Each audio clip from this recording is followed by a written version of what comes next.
ತಾಲೂಕಿನ ಕೆರೂರು ಗ್ರಾಮದಲ್ಲಿ ಜಾತ್ರೆ ಆಯೋಜನೆ ಮಾಡಲಾಗಿದ್ದು, ಜಾತ್ರೆಗೆ ಬಂದಂತಹ ಭಕ್ತರಿಗೆ ಅನ್ನ ಸಂತರ್ಪಣೆ ಏರ್ಪಡಿಸಲಾಗಿತ್ತು. ಜಾತ್ರೆಯಲ್ಲಿ ಸಾಕಷ್ಟು ಮಂದಿ ಆಹಾರ ಸೇವಿಸಿದ್ದು, ಈ ಪೈಕಿ 44 ಮಂದಿ ವಾಂತಿ ಭೇದಿಯಿಂದ ಅಸ್ವಸ್ಥಗೊಂಡಿದ್ದಾರೆ.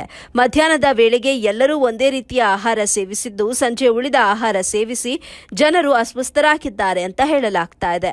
ಚಿಕ್ಕೋಡಿ ಸರ್ಕಾರಿ ಆಸ್ಪತ್ರೆಯಲ್ಲಿ 31 ಮಂದಿ ಹಾಗೂ ಎಕ್ಸಾಂಬಾ ಆಸ್ಪತ್ರೆಯಲ್ಲಿ 5 ಮಂದಿ ಚಿಕಿತ್ಸೆ ಪಡೆಯುತ್ತಿದ್ದಾರೆ. ಈ ಘಟನೆಯಲ್ಲಿ ವೃದ್ಧೆಯರು, ಮಕ್ಕಳು ಸೇರಿದಂತೆ ಹಲವರು ವಿಷಕಾರಿ ಪದಾರ್ಥಗಳನ್ನು ಸೇವಿಸಿ ಅಸ್ವಸ್ಥಗೊಂಡಿದ್ದಾರೆ. ಆಸ್ಪತ್ರೆ ತಲುಪಿದ ಎಡಿಎಚ್ಒ ಎಸ್ಎಸ್ ಗೆಡೆಡ್ ಹಾಗೂ ತಾಲೂಕು ಆರೋಗ್ಯಾಧಿಕಾರಿ ಶಿವಕುಮಾರ್ ಭಗಾಯಿ ಪರಿಶೀಲನೆ ನಡೆಸಿ ರೋಗಿಗಳ ಯೋಗಕ್ಷೇಮವನ್ನು ವಿಚಾರಿಸಿದರು. ವರದಿ ರಂಜಾನ್ ಮುಜಾವರ್, ಎಬಿ ನ್ಯೂಸ್ ಸಂಸ್ಥಾಪಕರು.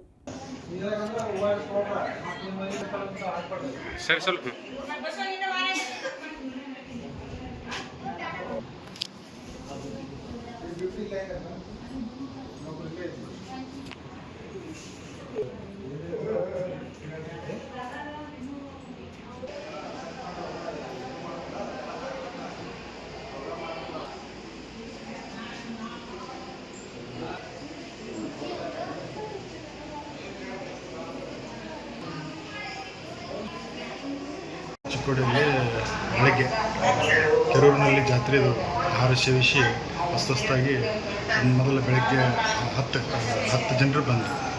ಆಮೇಲೆ ಹಾಗೆ ಟೋಟಲಿ 32 ಜನ ಇಲ್ಲಿದ್ದಾರೆ. ಅದರಲ್ಲಿ ಮಕ್ಕಳು ಒಂದು 11 ಜನ ಇದ್ದಾರೆ. ಕಂಪ್ಲೇಂಟ್ಸ್ ಏನಂದರೆ ವಾಂತಿ ಮತ್ತು ಇದು ಇಲ್ಲೆಲ್ಲ ಈ ಎಲ್ಲ ಸ್ಟೇಬಲ್ ಇದ್ದಾರೆ. ಆಮೇಲೆ ಇದರಲ್ಲಿ THO ಮತ್ತು ADHO ನಾವು ಕಾಂಟ್ಯಾಕ್ಟ್ ಮಾಡಿ ವಿಷಯ ಮತ್ತು ಕೆರೂರಿನಲ್ಲಿ 4 ಜನ ಅಡ್ಮಿಟ್ ಇದ್ದಾರೆ. ಆಮೇಲೆ ಎಕ್ಸಾಂಬಾದಲ್ಲಿ ಒಂದು 8 ಜನರು ಅಡ್ಮಿಟ್ ಇದ್ದಾರೆ. ಸುಮಾರು ಎಷ್ಟು ಜನ ಅಡ್ಮಿಟ್ ಇದ್ದಾರೆ? ಇಲ್ಲಿ 30-31 ಜನ ಅಂದರೆ ಟೋಟಲ್ ಒಂದು 40-45. ಇನ್ನು ಜಾತ್ರೆ ಊಟ ಸೇವೆ ಅಂತೇಳಿ ಹೇಳಿ ಯಾವ ಜಾತ್ರೆ ಅಂತಂದು ಕೆರೂರಿನಲ್ಲಿ ಜಾತ್ರೆ ಅಂತ. ಏನು ಊಟ ಅಂತಂದರೆ ಅನ್ನ ಸಜ್ಜಿಕ ಹಿಂಗೆ ಅನ್ನ ಸಾರು. ಎಷ್ಟು ಜನ ತಿಂದಿರ್ಬೋದು ಸರ್? ಊಟ ಮಾಡಿರ್ಬೇಕು ಅಲ್ಲಿ ನಿಖರವಾಗಿ ನಮ್ಮ ಮಾಹಿತಿ ಇಲ್ಲ ಸರ್. ನಾನು ತಾಲೂಕು ಆರೋಗ್ಯ ಇಲ್ಲಿ ಬಂದಿದ್ದು ಜನರು 30. ಈಗಂತೂ ಎಲ್ಲರೂ ಆರಾಮಿಲ್ಲ? ಇಲ್ಲ, ಸ್ಟೇಬಲ್ ಇದ್ದಾರೆ. ಯಾರಿಗೇನು ಪ್ರಾಣಾಪಾಯ ಯಾವ ಇಲ್ಲ. Okay sir.